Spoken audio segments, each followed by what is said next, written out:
सनाई चौघडे मालिकेच्या येणाऱ्या पुढील भागात आपल्याला असं बघायला मिळतं आहे की आता तेजस्विनीची अट जयला अजिबात मान्य नसते, कारण की जयला मुलींचा आणि बायकांचा प्रचंड तिरस्कार वाटत असतो आणि जयने लग्न केल्याशिवाय गौतम आसावरीचं लग्न होणार नाही हे ऐकून जय पुरता हादरून गेलेला असतो आणि तो गाडीमध्ये एकांतात बसून विचार करत असतो।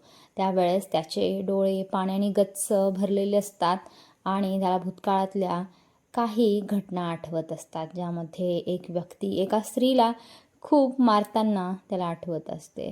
कदाचित ती त्याची आईच असणार आहे आणि या सगळ्या बाबींचा खूप खळबळजनक खुलासा आता त्याने शर्वरीजवळ केलेला असतो। त्याला असं दुःखात पाहून शर्वरी त्याच्या गाडीमध्ये येऊन बसते आणि त्याचं दुःख हलकं करण्याचा प्रयत्न करते। ती त्याला समजावते की तुला बायकांचा राग येतो मान्य आहे, पण तुला तुझ्या भावाबद्दल, बहिणीबद्दल आणि कुटुंबाबद्दल खूप प्रेम आहे। तितकंच प्रेम मला सुद्धा माझ्या कुटुंबाबद्दल आहे।